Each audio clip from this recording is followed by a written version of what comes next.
So I'll start with this. A couple of years ago, an event planner called me because I was going to do a speaking event. And she called and she said, I'm really struggling with how to write about you on the little flyer. And I thought, well, what's the struggle? And she said, well, I saw you speak, and I'm going to call you a researcher, I think, but I'm afraid if I call you a researcher, no one will come because they'll think you're boring and irrelevant.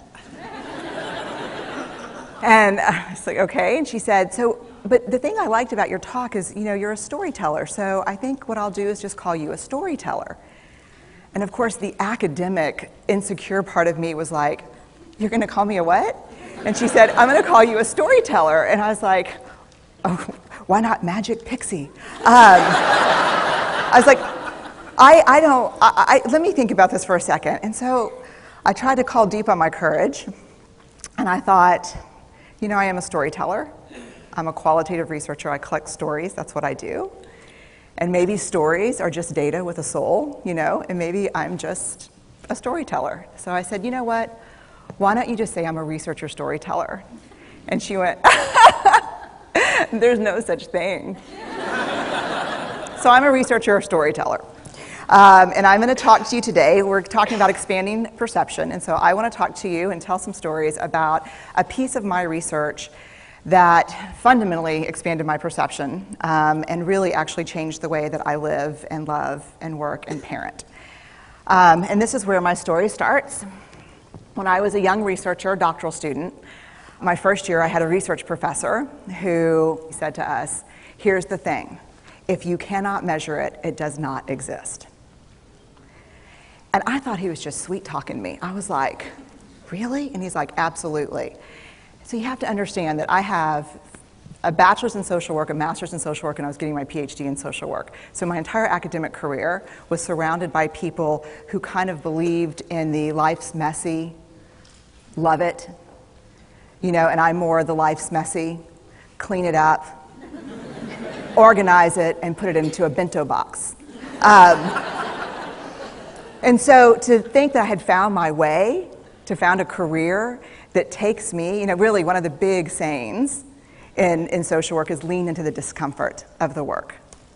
And I'm like, knock discomfort upside the head and move it over and get all A's. That was my mantra.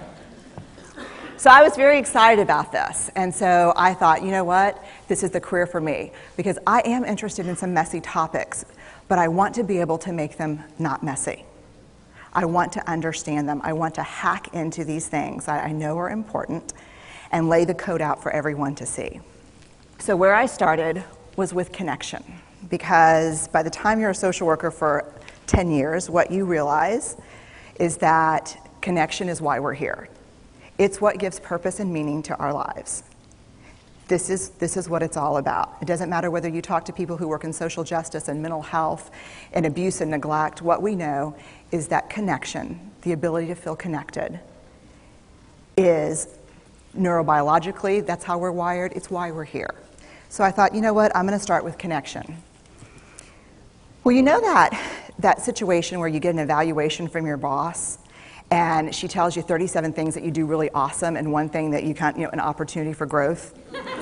And all you can think about is that opportunity for growth, right? Well, apparently this is the way my work went as well, because when you ask people about love, they tell you about heartbreak. When you ask people about belonging, they'll tell you their most excruciating experiences of being excluded. And when you ask people about connection, the stories they told me were about disconnection. So very quickly, really about 6 weeks into this research, I ran into this unnamed thing that absolutely unraveled connection in a way that I didn't understand or had never seen. And so I pulled back out of the research and thought, I need to figure out what this is. And it turned out to be shame. And shame is really easily understood as the fear of disconnection. Is there something about me that if other people know it or see it, that I won't be worthy of connection? The things I can tell you about it, it's universal. We all have it. The only people who don't experience shame have no capacity for human empathy or connection. No one wants to talk about it, and the less you talk about it, the more you have it.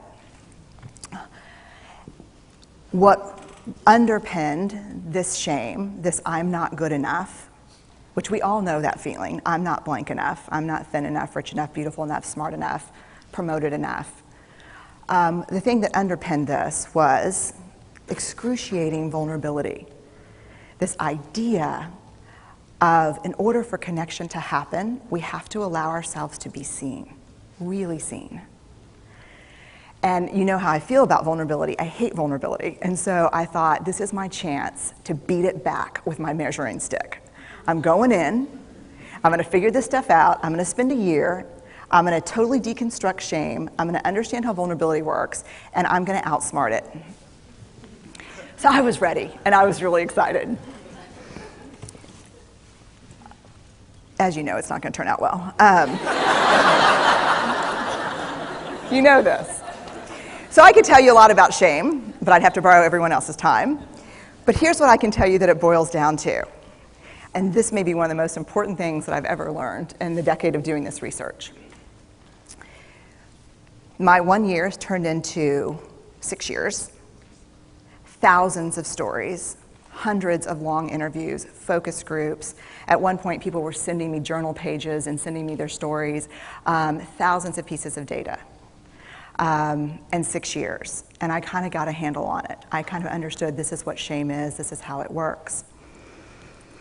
I wrote a book, I published a theory, but something was not okay. And what it was is that if I roughly took the people I interviewed and divided them into people who really have a sense of worthiness, that's what this comes down to, a sense of worthiness. They have a strong sense of love and belonging. And folks who struggle for it, and folks who are always wondering if they're good enough. There was only one variable that separated the people who have a strong sense of love and belonging and the people who really struggle for it, and that was the people who have a strong sense of love and belonging believe they're worthy of love and belonging. That's it. They believe they're worthy. And to me, the hard part of the one thing that keeps us out of connection is our fear that we're not worthy of connection. Was something that personally and professionally I felt like I needed to understand better. So what I did is I took all of the interviews where I saw worthiness, where I saw people living that way, and just looked at those. What do these people have in common? And I have a slight office supply addiction, but that's another talk. So I had a manila notebook, a manila folder, and I had a Sharpie, and I was like, what am I going to call this research? And the first words that came to my mind were wholehearted. These are kind of wholehearted people living from this deep sense of worthiness. So I wrote at the top of the manila folder, and I started looking at the data. In fact, I did it first in this in a 4-day, very intensive data analysis where I went back, pulled these interviews, pulled the stories, pulled the incidents. What's the theme? What's the pattern? My husband left town with the kids because I always go into this kind of Jackson Pollock crazy thing where I'm just like writing and going and kind of just in my researcher mode. And so here's what I found. What they had in common was a sense of courage. And I want to separate courage and bravery for you for a minute. Courage, the original definition of courage, when it first came into the English language, it's from the Latin word cur, meaning heart. And the original definition was to tell the story of who you are with your whole heart. And so these folks had, very simply, the courage to be imperfect. They had the compassion to be kind to themselves first and then to others, because as it turns out, we can't practice compassion with other people if we can't treat ourselves kindly. And the last was they had connection, and this was the hard part, as a result of authenticity. They were willing to let go of who they thought they should be in order to be who they were, which is, you have to absolutely do that for connection. The other thing that they had in common was this.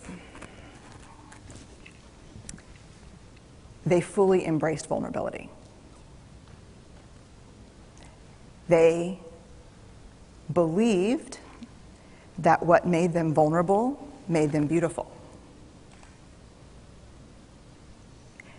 They didn't talk about vulnerability being comfortable, nor did they really talk about it being excruciating, as I had heard earlier in the shame interviewing. They just talked about it being necessary. They talked about the willingness to say I love you first. The willingness to do something where there are no guarantees. The willingness to breathe through waiting for the doctor to call after your mammogram. The willing to invest in a relationship that may or may not work out. They thought this was fundamental.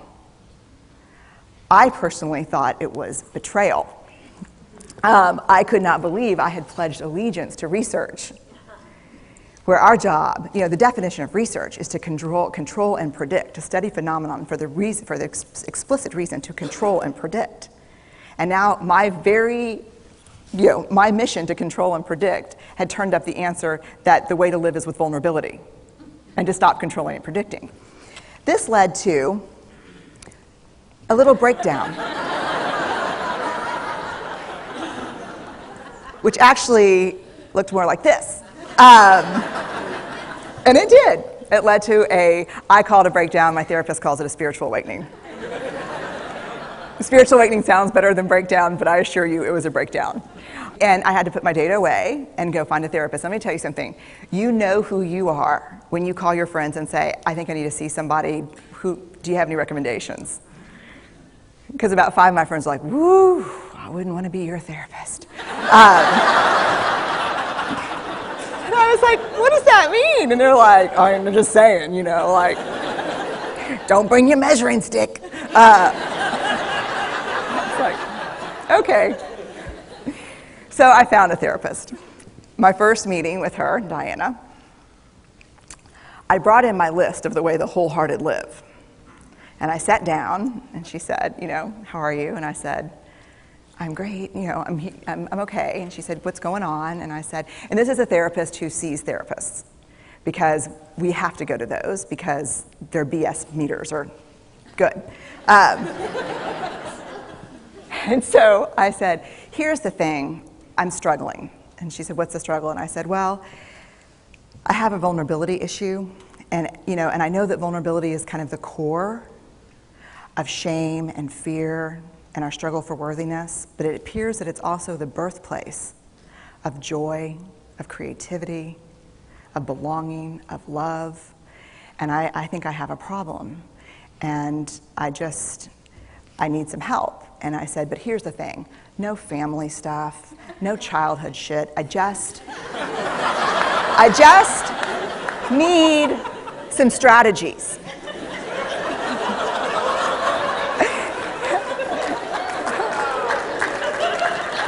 Thank you. So she goes like this. And then I said, it's bad, right? And she said, it's neither good nor bad. It just is what it is. And I said, oh my God, this is gonna suck. And it did, and it didn't. And it took about a year. And you know how there are people that, like, when they realize that vulnerability and tenderness are important, that they kind of surrender and walk into it? A, that's not me. And B, I don't even hang out with people like that. For me, it was a year-long street fight. It was a slugfest. Vulnerability pushed, I pushed back. I lost the fight, but probably won my life back. And so then I went back into the research and spent the next couple of years really trying to understand what the wholehearted, what the choices they were making, and what are we doing with vulnerability? Why do we struggle with it so much? Am I alone in struggling with vulnerability? No. So this is what I learned. We numb vulnerability. When we're waiting for the call, it was funny, I sent something out on Twitter and on Facebook that says, how would you define vulnerability? What makes you feel vulnerable? And within an hour and a half, I had 150 responses. Because I wanted to know, what's out there. Having to ask my husband for help because I'm sick and we're newly married. initiating sex with my husband, initiating sex with my wife, being turned down, asking someone out, waiting for the doctor to call back, getting laid off, laying off people. This is the world we live in. We live in a vulnerable world.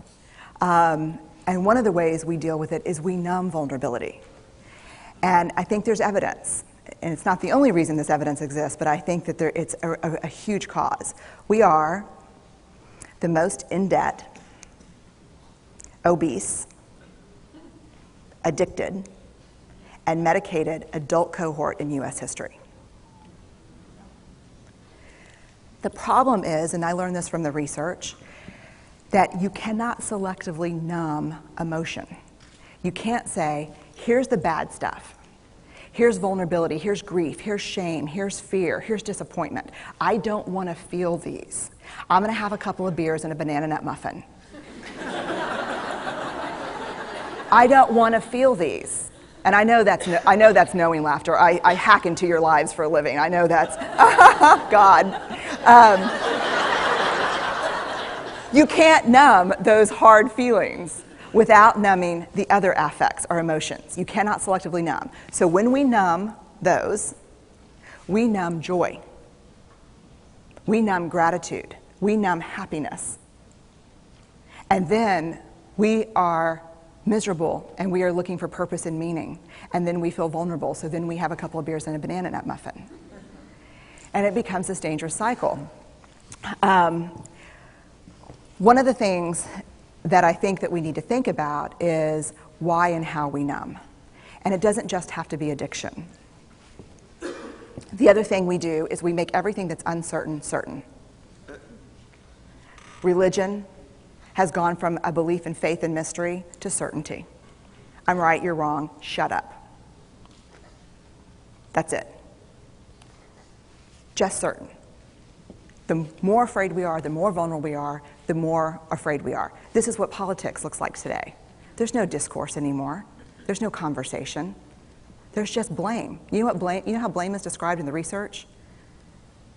A way to discharge pain and discomfort. We perfect. If there's anyone who wants their life to look like this, it would be me. But it doesn't work, because what we do is we take fat from our butts and put it in our cheeks. Which just, I hope in 100 years people will look back and go, wow. You know? And we perfect, most dangerously, our children. Let me tell you what we think about children.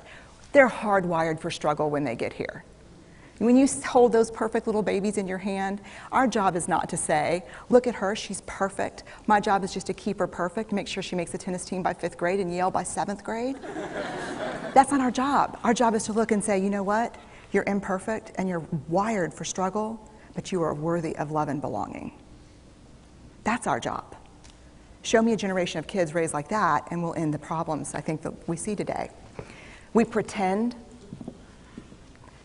that what we do doesn't have an effect on people. We do that in our personal lives. We do that corporate, whether it's a bailout, an oil spill, a recall. We pretend like what we're doing doesn't have a huge impact on other people. I would say to companies, this is not our first rodeo, people. We just need you to be authentic and real and say, we're sorry, we'll fix it.